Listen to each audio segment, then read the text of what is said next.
The Six Nations on Off the Ball with Vodafone. Official sponsors of the Irish rugby team. We all belong to a team of us. Yeah, very good evening to you. You are welcome along. It is the Friday night before the start of the Six Nations, and it's pretty exciting if we're just talking about the rugby. So, Wales, Scotland this week, France, Ireland, and Italy, England. Brian O'Driscoll is with us in the studio. Good evening to you. Good evening. So, before we get started, obviously, this week there's been a huge trial taking place in Belfast. The Paddy Jackson Stuart Olding trial is ongoing, and in the midst of this, it was reported a little bit that the judge in the case had actually taken one of the newspapers who were reporting on it to task for their reporting on it. The trial shut down for a couple of hours in the middle of the week, and so since that has happened, we've taken the decision not to comment or speculate about any of the stuff that has been happening. The front page of the Irish Times obviously had the Ireland rugby captain Rory Best on it alongside his teammate Ian Henderson. That raised some questions for both Rory Best and Joe Schmidt over the last 24 hours or so, and we will deal with the issues raised from the photographs that were taken of the two lads and all of the various opinions that you've been reading on Twitter. We're not at liberty to talk the way people are in social media about this, and it is something that we will come back to at an appropriate point. For now, though, let's concentrate on the rugby. France away, not the easiest start that you would look for a Six Nations tournament, and yet maybe this France at this moment away is about as kind of exactly what you need. Yeah, it's in one way you look historically to how we've gone, but then at the same time of historically in the last 12 months, we're in a very, very different place than this French side. I think they're at a low ebb. They've never been ninth in the world. Seeded ninth in the world, and they've just changed their coach. They realise that they're in the middle of a cycle of a World Cup. They're in a pool of death with Argentina and England, and something has to change on their form to improve in any capacity. They've been really, really poor by their standards. Their top 14 club game has really hurt their national team. I think they've been lacking in some key positions. So if ever you're going to have an opportunity to beat France in Paris, you'd have to think that this is it. We are going into it as favourites. I'd say, is it the first time ever that Ireland have gone to Paris as favourites and firm favourites? Yeah.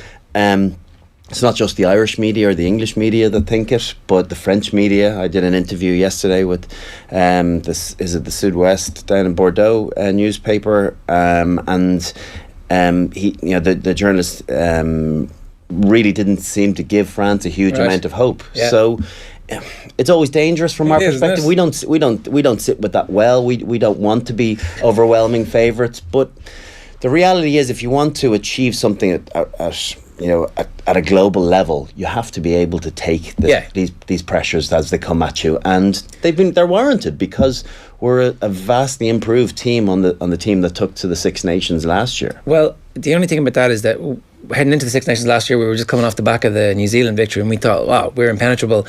21-3 or whatever the score was. By the time we kind of woke up and went, that bus journey to the ground here in Scotland didn't go very well for us, lads. We're still on the bus. Yeah, but you need... if you don't learn from those things too, you definitely become stronger. And I know this squad and Joe Schmidt, as a result of it really would have hurt them, and they definitely felt that there was a slam in them last year, and just because it's the unfavourable year where you have England and France away and the other three nations at home, doesn't mean that they're not thinking about championship and the possibility of those two dirty words that we're not really allowed to talk about. Of course, they're thinking that because they're coming off the back of a very confident November series where they were comfortable victors against South Africa and Argentina, and got by Fiji with the second string players. But the strength and depth has absolutely developed from this time last year, from 12 months ago. Certain positions are unrecognisable, the depth of quality there, and when you look at the guys that aren't even making the squad now, I think it speaks volumes about where we've come from. A squad in the past where we had a pretty impressive 23 or 25 or maybe even 27. Now I think 35 players are of a very, very high standard, with also others that can come in and do a very favourable job too. Yeah, I think that level of competition in previous Irish teams, most players would make the team and then would stay in the team for a long period of time. Now, mainstays of the team feel like their position might be under a bit of threat, or at least they're being asked about it in a way that they wouldn't have been in the past, and that has to be that level where we step up from being, we might win this thing, to actually we should win this thing. There's very few guys that think that they are certainties in the team, and that's one of the great strengths of Joe Schmidt. He has an ability to be able to keep players guessing as to whether he rates them or not. I always thought that myself as a player. I wasn't sure whether Joe actually thought I was, the player that maybe other people thought I was. Yeah. And other coaches, I felt that I had the backing that I once upon a time thought I was. So when you're questioning it, you constantly have to deliver. You never get comfortable. You never get into that comfort zone, and you always are constantly trying to prove yourself to him in particular. Yeah. But as a result, you want to stay in that team. You need to continually improve as well. He doesn't take guys, or he's very quick to read guys that plateau or that take the easy option. He just doesn't stand for it. Yeah. Like, you think back to the comment in the warm-up to Rob Kearney in the game against the All Blacks, that kind of need a big one from me today. So he has that kind of ability. It's not always just the stick that he beats people with in the meetings. There's also the kind of like, I understand the emotional intelligence required from me in these situations. Yeah, you haven't heard too many of those that have gone wrong, those types of comments where, it broke me. He said, I need a big one from you, and I had a disaster, and I flopped, and I was never seen again. There aren't too many of those stories. That's true. That's true. But usually in retirement, players aren't backward in coming forward with that sort of comment. I suppose Luke Fitzgerald, felt at a very low ebb in the World Cup in 2015, and it was he documented that. But that it's a rarity. He doesn't seem to get those sort of calls wrong very often, and then the ones that people think that he does get wrong, they're matter of opinion. Yeah. Joe might feel that he might have still gotten it right. Yeah, I mean, Luke Fitzgerald did come off the bench and score a great try, or get into the team eventually and score a great try in that game. But so just to go back to the team that he's actually picked, there can't be that much by way of debate really at this point. People want to see Jordan Larmour, but there was I would say it was a 2% chance that Jordan Larmour was going to get in this week, and it would have required a bunch of injuries to happen first. Yeah, he wasn't going to start. Outside chance of him sitting on the bench, yeah, there was. But as a start, definitely not. You can't take liberties going to France. A game we've really struggled with for 40 years. Yeah. 2 wins and a draw in that period of time isn't a great showing. So irrespective of what the form books say, you do look back to that history of the game, and you realise you've got to play fully loaded. It's not a time for taking risks or trialing new players. It's a pretty locked and loaded team, I think. That's why the James Ryan selection is so interesting, because the easy thing to do would be, it's France away, I'm going to secure my own ball and all our own lineouts because I know that's what I'm going to get from Devin Toner. But he clearly feels like at the moment the best option is Ryan, and also into the future James Ryan has the potential to be another Paul O'Connell. Yeah, he does. I think he really does. I think the only thing that separates him from Paul O'Connell at the moment, well, obviously lots of things, experience and doing it for a long period of time. But from a talent point of view, I think he looks possibly even like a greater athlete. I just wonder, and it's early days, but he's had a few niggles, he's had a few knocks, and he's gone off in a few games. That didn't tend to happen with Paulie. I think that's the only real discernible difference between them now at such a young age, that sometimes you just have to be able to tough it out, and you're going to pick up knocks that you can't carry on with an ankle injury, but things like dead legs or something that might force you off, you just have to, you learn to dog it out, but you need, particularly as a second row, you've got to look as though you're there for the fight and stay it as long as possible. But there's no doubt this guy's going to be a really top class, I think world class performer, and I think Joe, by naming him in this team, it's a statement that I think he feels that he's going to be one of his starting second rows come Japan in 18 months' time, and he needs to get tougher experience. He hasn't played a lot of rugby, of first grade rugby. He's played 10 times for Leinster this season, 5 off the bench. He's played four caps to date. First start in Six Nations. So he still needs a lot of testing, but there's no doubt they're very, very excited about the prospect that he is and can be in the future. I think that you could probably name this team with O'Brien and Ringrose maybe subbing in, and Joe Schmidt would say, that's my team for the World Cup. Absolutely, he'd be delighted if that group of players with only two injuries made it to the start of the World Cup. He'd bite your hand off at this point. I agree. I think he feels that is, save for Cian Healy and Jack McGrath, who's in the better form. Can Rory Best stay there for another 18 months? I think there's still a couple of question marks around that, whether his body is going to be able to hold up. But that back row, with Sean O'Brien in it, you definitely think that Pete and CJ Stander are going to be there. Halfback picks themselves. And then, with Gary Ringrose coming back in, it'll be difficult couple of weeks for him watching Bundy getting his opportunity to settle in, to create another partnership with his old pal. Robbie playing at 13, which he seems to be favouring this season. So it's a very settled team. Keith Earls in terrific form. I think I'm interested to see what happens at fullback, because yes, I'm good friends with Rob Kearney, and it was difficult to say that I thought Zebo was probably the guy that deserved his opportunity a few weeks ago. And some people agreed with me, many disagreed with me. But I think there's also a massive threat coming through from Jordan Larmour, and also a threat coming through from Joey Carberry at fullback. I think Joe is potentially looking at Joey as a backup 10, right? But I think possibly in the Leinster setup that you want to get your best players on the park, and Johnny Sexton's going to be around for another few years. Can you afford to have Joey Carberry on the bench when he's a game changer?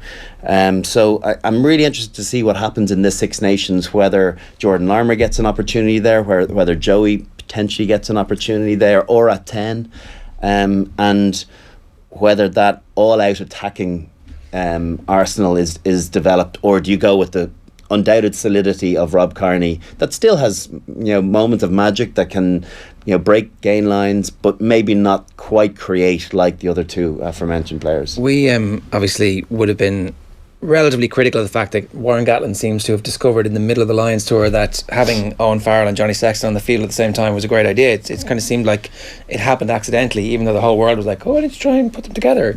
And now he's decided it's the greatest thing since whatever, and is playing 210s wherever he's picked teams since. Is there any prospect at any point that we see Carberry and Sexton play in the same team, even for Leinster? Would it not be worth just trialling to see this works in many rugby cultures? What would happen in Irish rugby culture if we'd played? I think it's more likely to happen at provincial setup than it is internationally. You have to remember too that in 2011 Johnny played at 12 a good bit when Ronan O'Gara came off the bench when Johnny started at 10. And Gordon Darcy, he'd come in for Gordon Darcy. Johnny's a very good defender. Joey, not quite as good a defender. He's brave, but I don't think as good a defender as Johnny. So are you missing out on a little bit of that? So what do you want? Do you want a super solid defence and relatively creative attack, or this crazy creative attack that isn't quite as stable as other sides that you might have put out? It depends on what you're looking for. What would the All Blacks do? You see, they've never had to deal with that issue because they've got such strength and depth at 12. They've had Aaron Major for years, who was a brilliant distributor but very proficient tackler. They had Tanu Umaga, they had Man Onu, so that they've not had that issue for a long time. They've always had players that are able to do both. You don't get into the All Black setup unless you're capable of distributing and tackling and defending. So there's no other way for Carberry to get game time unless he plays 15 or they decide to rest Sexton for a game. No, I agree. Unless Johnny Sexton picks up a knock somewhere and through default he gets a start. I wonder what happens after this game if Ireland managed to win well. Is Joe brave enough to start Joey at 10 against Italy? Is that a possibility? It's hard to read into his crystal ball. It's a very difficult thing to do. Particularly if you've a real hunger for a Grand Slam, you can be sure Joe has a hunger for a Grand Slam too. not just a championship. He's got 2 of them, but they don't have a Grand Slam, and only 2 of those of the current players involved, Rory Best and Rob Kearney, have Grand Slams. So they are absolutely desperate to achieve it, because the caliber of this team in the last 4 or 5 years was more than capable of winning a slam, and they definitely felt that they let one slip last year, and as I mentioned before, good opportunity to put themselves in a great spot to win one at Twickenham if they can win this weekend, because you've seen how good Ireland have been at home. It'll take a very, very good side and a very good performance to beat Ireland at home. What do you expect from Bundyaki in a game like this? Listen, I'm really impressed with them. I thought I was very impressed with them in November in both games. I had a couple of different centre combinations. Incredibly proficient defender, so aggressive on the carry, reasonably good distributor. I think it's not the best part of his game, but I think he'll thrive at the chance of being able to bed down a partnership with Robbie, and it looks as though he's very comfortable there. I think they're definitely just watching their communication. They don't need to talk to each other as much as players that have just been shoved together. I think there's definitely an element of telepathy to their defensive play that'll take a little bit more honing in attack, but definitely from a defensive perspective. So he doesn't have to set the world alight. I think he just has to do the simple things extremely well, create space for other game breakers around him, get them over the advantage line. So his remit is relatively simplistic, albeit he has to roll the sleeves up. Yeah, and that's the perfect way to make your debut. That's your expectation, is the people around you will kind of... Well, you look at the impact that he made, the first 30 seconds of that South African game where he smashed the tight head prop who had to go off with a knee injury off the back of it, and you saw how pumped he was. So he, it's another big moment in your career when you make your Six Nations debut. It's different rugby, Six Nations rugby, than November internationals or anything else. The atmosphere is incredible, and he'll thrive on that. Going to difficult places where the Paris crowd, if their side get going, you need to contain them. But conversely, if you're able to stop the French really early on, my God, it doesn't take them long to get on their backs. Because one of the years that we should have won a Grand Slam, France were like 40-0 up at halftime in that very early on. It might have been the first game as well, was it? This was under Eddie in, I think, 07? Yeah, 07. 07 was the one where Vincent Clerc scored under the post in Croke Park. Yeah, so 06 that was the away game. Yeah. They killed us in the first half. Just smashed them. We got back and we needed a 90-minute game that day, because but I think they probably took the foot off the gas, knowing they'd almost an unassailable lead, and we got back to within touching distance, but ultimately fell short. That was one of our best teams. That 06, they played sensational rugby, could create something out of nothing, routinely beat South Africa and Australia whenever they came. What's that first half hour like when they're killing you and you're like, this isn't supposed to be happening? Yeah, you just have to stem the flow. I think what you can't hemorrhage so badly that the game's gone. I think when it's going badly, you have to just do something to try and change the momentum of it, and be it as a collective or as an individual, and sometimes as an individual it's having a spark in attack or making a huge impact in a big turnover that just stops that flowing momentum of particularly a team like France. And they are a confident side. They always have been. When it goes well for them early on, you're chasing shadows. Well, that's the fear, isn't it? That like the kid at 19, that he's like, I have vague recollection of Freddie Michalak, who we'd never heard of, coming on and just running a game against Ireland, and suddenly they were 30 points up, and you're like, he's going to be one of the world's greats. And then obviously whatever happened to him. But there was definitely that talent within him to just come on and not be phased and go, well, I'm the French 10, of course I'm going to be able to do this. Well, he looks I didn't see the press conference, but just reading his comments throughout the week, he looks pretty relaxed and unflappable. So that's one thing in your conversation, your chat, and playing top 14 or playing a bit of Challenge Cup as he's played, and he's not played a huge amount at 10 at senior level. He's played across the back line at 15, and there's no doubt he's exciting and he'll make things happen, but It'd be like us against a really hard pressurized defensive system, where he'll have his time squeezed, where everything will happen an awful lot quicker for him. We'll see in the first 10 minutes what he's made of, and if that huge confidence is there, well, then his chest will swell. If they get a few early shots in on him, push him back deeper into the pocket and play the way they want them to play, not flat on the line aggressive, it could be a very different day at the office.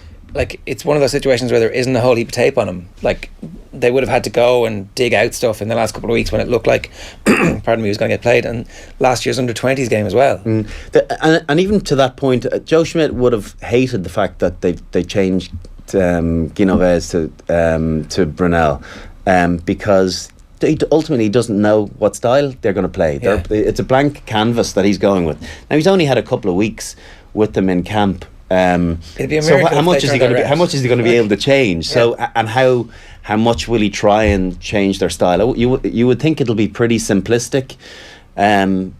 He's quite an old school coach. I don't think he's this crazy forward thinker like our own coach, where he'll adapt a game plan to the specifics of the defence that he's playing against.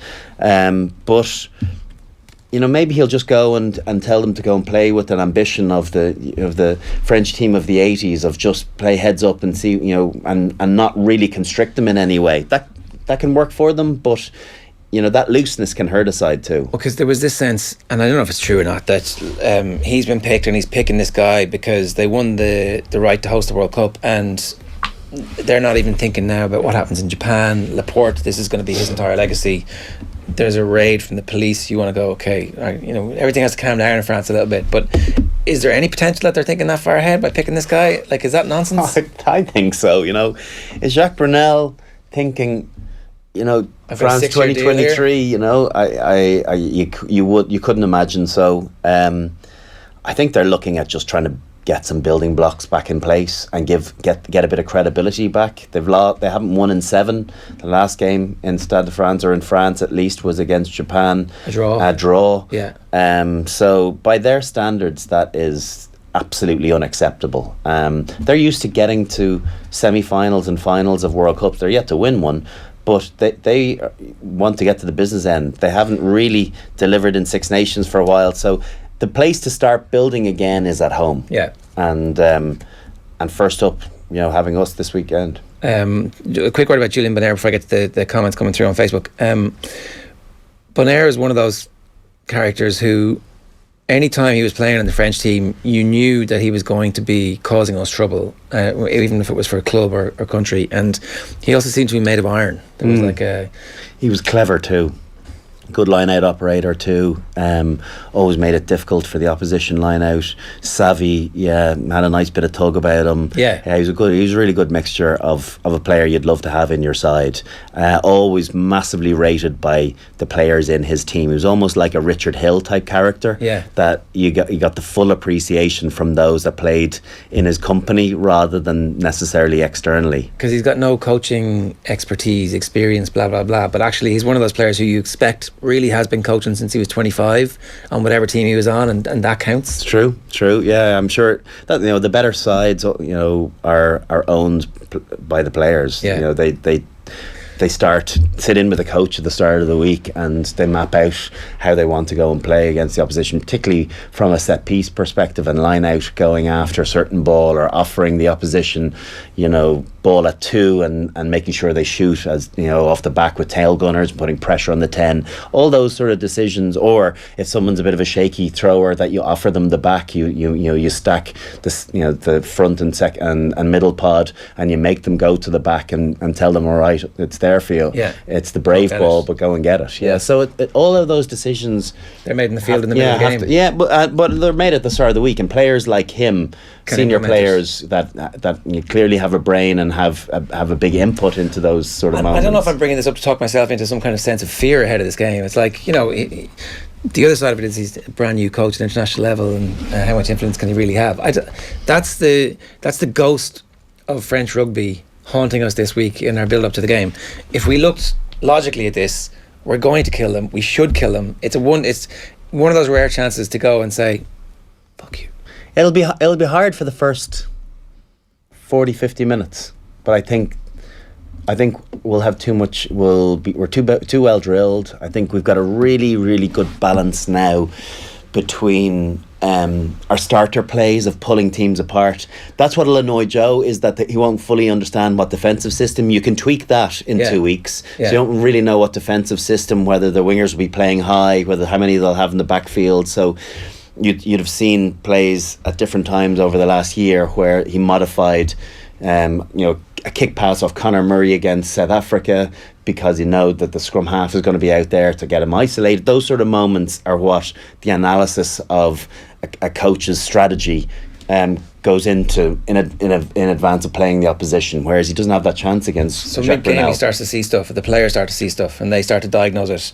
Who is that, up to Murray and Sexton to start calling stuff? Yeah, and they're two very good heads up players, but to be able to put in those power plays, and what I mean by power play is where you set up or manipulate a defence in 1 or 2 phases to counteract something in the third phase. And sometimes it might take a 4th or 5th, but for the most part 3 or 4 phases. So you'll see certain players go into rucks that they never should do, just to make sure they win fast ruck ball, to create a really quick maul or something of the second phase, to then allow a blind winger to run to the other side. And is that supposed to be almost unconscious? That will be unconscious by the end of the week. It'll be unconscious. They will know it inside out, and it'll be second nature to them. They'll know when they go to a line out on the opposition's 40-metre line that they'll be doing one of 2 options. But so somebody I can't remember who it was now, was saying that actually the great thing about Schmidt in Ireland recently is that we've been able to do it off broken ball, that actually they just decide, okay, if we send Bundy up the middle here, that actually we can start this power play from this. I think that's where Ireland have really improved in the last year, and I don't know, I wonder, has it come a little bit through Leinster, and Leinster having a huge amount of players within the Irish setup where they're multi-phase options, which is something that Stuart Lancaster has really worked on with Leo Cullen, whether that's filtering through into the Irish team. I'd love to know who takes the credit for it, whether it's Stuart takes it, everybody gets the credit, right? Or whether the players have come from Leinster and driven that within the Irish setup, or whether Joe was thinking along those same lines just coincidentally at the same time. I don't know, but I definitely feel as though Ireland's multi-phase has massively improved. Yeah. Because he's also seen players like Devin Toner who've become ball players, who, when I played with him 3.5 years ago, wasn't capable of doing the things that he's doing now. Yeah. He's come on leaps and bounds, and you've got Tyke Furlong that can do likewise. You obviously have the back rows from Munster that are good ball players if needs be. So you've got guys that are absolutely comfortable on the ball, and that is a relatively new revelation from an Irish perspective. So we're still improving. A couple of quick comments here from Facebook and from YouTube. If you were Devin Toner, would you be pissed off that James Ryan has been picked ahead of him for the French game? I mean, the obvious answer is yes, but what's your answer to, how do you fix it? Well, you hope James Ryan doesn't have the game of his life, and you look at that second row, they are 2 super athletes. Dev's a bit is metronomic the right word? Maybe not, because his line out prowess is exceptional. He's 6'10". He runs the line out very well. So if you get him in the air, it doesn't matter how high the opposition get, his reach is going to beat that. So get the ball in the right spot. So you're guaranteeing yourself almost first phase possession from line out. He carries reasonably well, Devin. As I said, he's become a nice ball player. He's never injured. But I think the athleticism and the actual footballing ability of both Henderson and Ryan, and particularly Ryan with his offloading game and his understanding of when to throw it and when not. I think we're seeing another step on from that rugby intellect that Dev possesses. Ryan has the dog in him as well. He looks like he does. That's kind of one of those key things. And his captaincy experience under 20s, he's respected. I don't know. I've never trained with him. I've never been in a team meeting with him. How often he speaks, but he definitely commands a respect for a guy at 21. Which is unusual.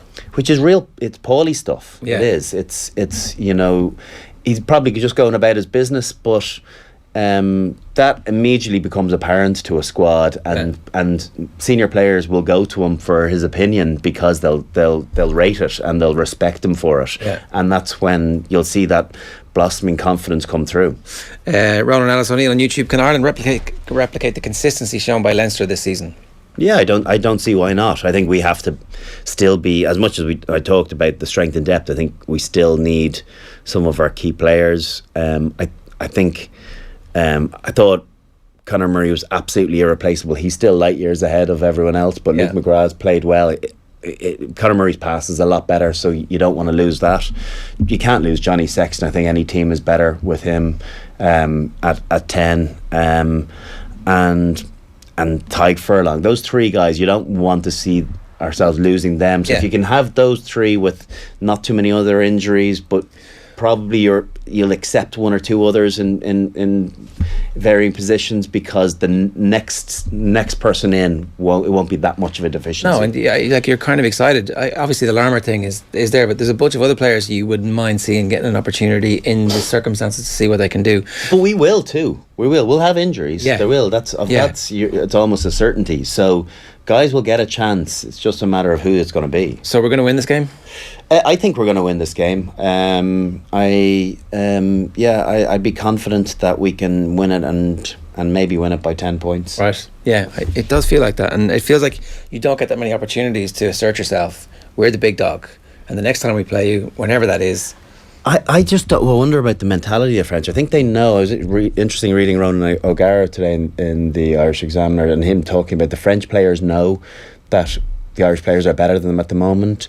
So provided we don't have a shocker, which we rarely have these days, I think we'll be in it, because we'll keep the scoreboard ticking over. We'll take our opportunities. We'll pull them apart once or twice.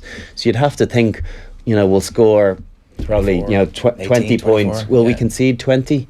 That's the thing. I think our defence is so miserly at the moment. That's one of our greatest attacking weapons, is our defence, that I don't see us conceding a shed load. The Wales-Scotland game, Welsh obviously riddled with injuries, and Scotland's one of the better coached teams in rugby over the last while. You can see clear signs of progression, and they've got in Hogg one of the best players to watch, one of the most exciting players to watch at the minute. It feels like it's set up for Scotland win for me. Yeah, it is in many ways, but you have to remember too the confidence that those Scarlets players are playing with, and there's 10 of them in that 23. I don't know, are there 10? Could be 10 starting, which says a lot. I think 10 in the 23. They are oozing with confidence right now. Anytime you're going to lose your halfback pairing, it's going to hurt you. But Gareth Davis is in scintillating form for the Scarlets in place of Rhys Webb. Dan Bigger is obviously gone, but Patchell's played really well for Scarlets too. So you've to, as much as you're substituting really top class players, you're substituting them with players with high confidence, and that can be that can be okay too, because they're getting their opportunity. They're playing well. They know it, and now this is their chance to hold on to that jersey. In a way, obviously, it's crap for Gatland that he hasn't got the full deck to deal with, but he was definitely making the best out of that when he was talking the other day about how, look, I'm going to get the opportunity to play a lot of players here who are going to be important to me in the World Cup, and that's like, he's good at managing that kind of stuff. Whatever about everything else, he's good at kind of keeping everybody on their toes. Wales are never a poor team in Six Nations. They tend to not have great November internationals. They might pick up the very occasional Southern Hemisphere win, but usually against South Africa, but ultimately they're not great in November. But come Six Nations, they don't find themselves beyond third very often, and they like to spoil a party. So anytime Gats comes to Dublin, there's always an added bite to it, and there'll be an added bite now. Though you have to remember with all the Shawnee comments, we still have to remember that. So it's a sporting tragedy that Sean O'Brien will not be playing in that game. Well, you never know.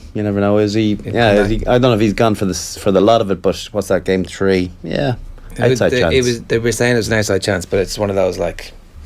He's the sort of guy though that you can play with no game time. So that's the only thing I will say about it. I'm sure he's mad keen to get back. So you think Wales are actually going to beat Scotland? No, listen. I think it'll be close. I'm just saying that don't write off Wales. They're at home. They have a very good record there, and if the roof is closed and the way Scarlets like to play the game, Gats will be giving them that that adventurous opportunity to go and throw it around, the license to throw it around. So it'll be tight. I really think it'll be tight, but Scotland need to go on the road and win. It's one thing winning in Murrayfield, but they've got to go on the road and prove that they can win away from home to get some credibility. Yeah, hopefully they don't get that in Dublin this year. Italy, England is the last one. Briefly on this one, the world changed the rugby rules last year because Italy thought about the rules and went, we could do this. There's not much they can do this time. No, there's no doubt Italy are massively improved. I think where they fall down is they don't have a dominant 10 that you kind of think, he can control things. Yeah. And, any smaller rugby nation, particularly in the Six Nations,